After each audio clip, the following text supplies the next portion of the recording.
बिल्लाहि मिनश्शैतानिर्रजीम बिस्मिल्लाहिर्रहमानिर्रहीम। तो अज़ीज़ तलबा, आपकी एक्सरसाइज 15B का क्वेश्चन नंबर 8 है। इन द गिवन फिगर, ये आपके पास एक फिगर दी गई है, ठीक है, और इसमें angle B is equal to angle D is equal to 90 degree, यानी ये एंगल बी बराबर है इस एंगल डी को, और दोनों एंगल्स एंगल बी और एंगल डी 90 डिग्री के बराबर हैं, 90 and A B side is equal to D E side, यानी ये जो ए बी साइड है that is equal to D E side. Prove that C D is equal to B C, आपको साबित करना है कि सी डी साइड जो है, यानी ये वाला side that is equal to B C side. अगर आप गौर से देखें तो इस फिगर में आपको दो ट्राइंगल्स मिलते हैं, ठीक है ना, ए बी सी और ई डी सी, ये दो ट्राइंगल्स बनते हैं। फिर इसका ए बी साइड इसके डी साइड को बराबर, और इसका एक एंगल 90 और इसका भी एक एंगल 90, यानी इनमें एक साइड और एक एंगल इक्वल हैं। तो इस क्वेश्चन को हम कैसे सॉल्व करेंगे, देखिए। तो क्वेश्चन बोलता है कि हमारे पास ये एक फिगर है, ठीक है ना। इस फिगर में अगर आप गौर से देखें तो हमारे पास दो ट्रायंगल्स बनते हैं इस फिगर में, ए बी सी ट्रायंगल और दूसरा है ई डी सी ट्रायंगल, ठीक है ना। इसमें ये जो ए बी साइड है ये डी ई साइड के बराबर है, ये गिवन है, और दूसरी चीज ये जो एंगल बी है ये 90 डिग्री के बराबर है, और इस ट्रायंगल में ये जो एंगल है ये 90 डिग्रीज के बराबर है, ठीक। तो हमारे पास दो ट्रायंगल्स हैं, यानी ये एक फिगर है जिसमें कि पॉइंट सी पर दो ट्रायंगल्स बनते हैं, एक लेफ्ट में एक राइट में, ए बी सी और ई डी सी, ये दो ट्रायंगल्स बनते हैं। इसका A B side D E side के बराबर है इस ट्रायंगल के, और इसका ये एंगल बी 90 डिग्री है और ये इसका एंगल डी ये भी 90 डिग्री है। तो हमें साबित करना है कि ये जो बी सी साइड है ये डी सी साइड के बराबर है, ठीक। तो सबसे पहले हम कब बताएंगे कि ये साइड इस साइड के बराबर होगा, इस ट्रायंगल का बी सी साइड इस ट्रायंगल के डी सी साइड को बराबर होगा, तब बताएंगे जब हम पहले इन दो ट्रायंगल्स को कॉन्ग्रुएंट साबित करेंगे, ठीक है ना। तो इन दो ट्रायंगल्स को कॉन्ग्रुएंट साबित करना पड़ेगा।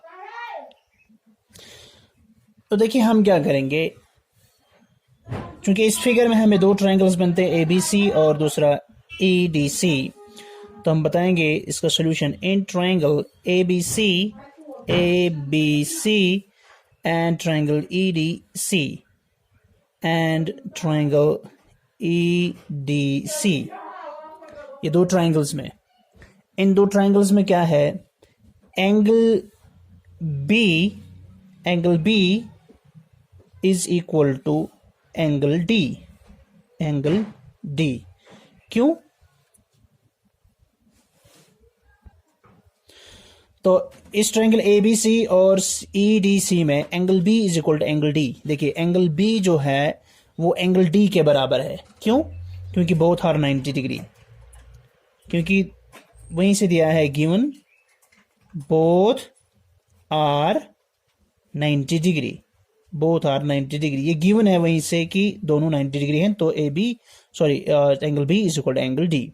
दूसरी बात, side A B is equal to side AB is equal to side ED. Side ED. This is also given. Okay, ये भी given है. Now, अब हम लिखेंगे ऐसे, since side AB, चूंकि ये जो side AB है और side ED है, दे आर परपेंडिकुलर, क्योंकि ये 90 डिग्री, देखिए ए बी साइड जो है ये बी डी, ये बी डी जो लाइन सेगमेंट है ना full, full line segment, straight line से बी डी, क्योंकि A D side B D पर 90 डिग्री बनाती है एट पॉइंट बी, तो हम बोलेंगे ए बी परपेंडिकुलर है बी डी के ऊपर। इसी तरह ए डी साइड जो है वो डी बी यानी इसी बी डी लाइन पर पॉइंट डी पर बनाता है 90 डिग्री एंगल, तो हम बोलेंगे ए डी इज ऑल्सो है परपेंडिकुलर। सो सिंस हम लिखेंगे since A B and E D, since side A B and side E D, ठीक है ना, आर बोथ परपेंडिकुलर, परपेंडिकुलर को हम ऐसे लिखते हैं उल्टा टी, हाँ, टू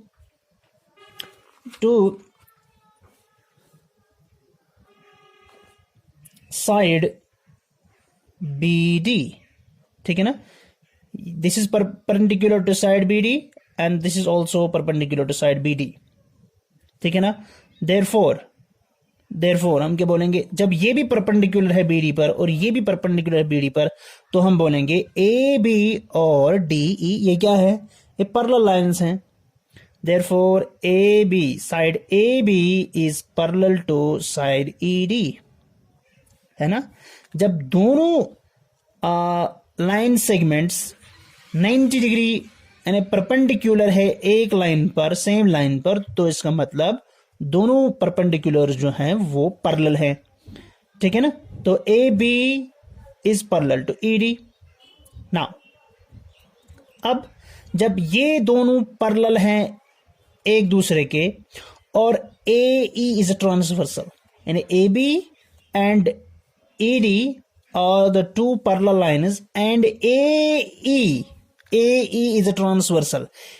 ए ई लाइन जो है वो ए बी लाइन सेगमेंट को टच करता है एट ए और ई डी लाइन सेगमेंट को टच करता है एट पॉइंट ई, यानी ए बी माने ये ए बी है, ऐसे ये ए बी है और ये क्या है ई डी, और ये ऐसे लाइन सेगमेंट चलता है ऐसे, मान के चले ये है ए बी, ये है ई डी और ये है A E line segment is a transversal.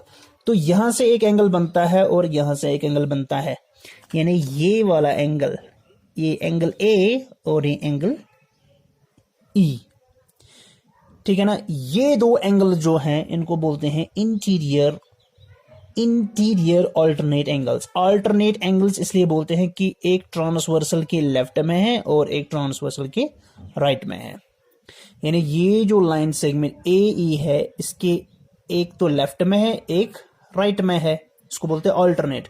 और इंटीरियर इसलिए बोलते हैं क्योंकि ये दोनों एंगल्स पैरेलल लाइंस के बीच में बनते हैं, ये पैरेलल लाइन है और ये पैरेलल लाइन है। ये एंगल जो है यहां पर है, ठीक है ना, और ये एंगल जो है ये भी पैरेलल लाइन की इस साइड में है। तो देखिए ये पैरेलल लाइन है, ये पैरेलल लाइन है, दोनों एंगल्स जो है ना दो पैरेलल लाइंस के बीच में एग्जिस्ट करते हैं, सो दे आर इंटीरियर एंगल्स। और दूसरी चीज अल्टरनेट इसलिए है क्योंकि एक ट्रांसवर्सल के लेफ्ट में है और एक राइट में, यानी एक नीचे से एक ऊपर से, ठीक। नाउ अब हम बोलेंगे A B, side A B is parallel to side E D, AB is parallel to ED and AE is a transversal and side AE is a transversal,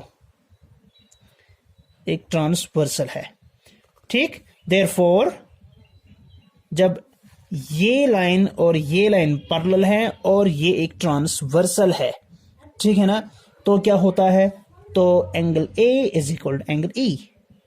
Therefore angle A is equal to angle E।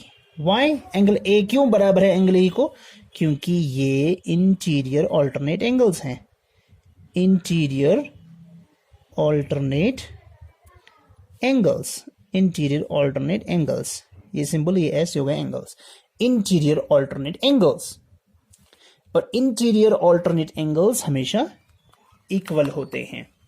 Therefore अब आप देखेंगे ए B सी triangle में और A D C triangle में angle B is equal to 90 degree, angle D is equal to angle B is equal to angle D, side AB is equal to side ED, and angle A is equal to angle E, angle side angle, angle side angle, है ना? Therefore triangle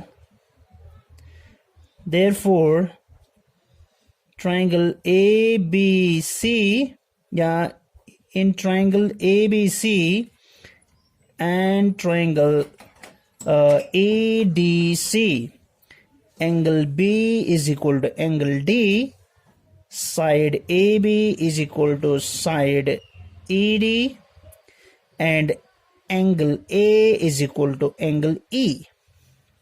ठीक है ना? Therefore triangle ABC is congruent to triangle EDC. Therefore ये triangle इस triangle के congruent है. जब दो ट्रायंगल्स कॉन्ग्रुएंट है तो इनके सभी एंगल्स बराबर होंगे, सभी साइड्स बराबर होंगे. जब ये साइड इस साइड के बराबर, ये एंगल इस एंगल के बराबर, ये एंगल इस एंगल, तो ये एंगल और ये एंगल भी बराबर होंगे क्योंकि वर्टिकली अपोजिट एंगल्स हैं. उससे भी साबित कर सकते हैं हम ये. अरे ये लाइन सेगमेंट क्रॉस करते हैं, ये वर्टिकली अपोजिट एंगल्स है. क्योंकि कॉन्ग्रुएंट एंगल्स है ना, तो ये एंगल इन दो एंगल्स के, और ये साइड इस साइड के बराबर, ये साइड इस साइड के बराबर, ये साइड इस साइड के बराबर. ठीक है ना? तो हम बता सकते हैं BC जो है साइड, यानी अगर हम यहां से दूसरा और तीसरा लेटर लेंगे, दूसरा और तीसरा लेटर, ठीक है ना, यानी दूसरा और तीसरा लेटर BC, तो यहां से भी दूसरा और तीसरा लेटर लेंगे, वो बन गया DC.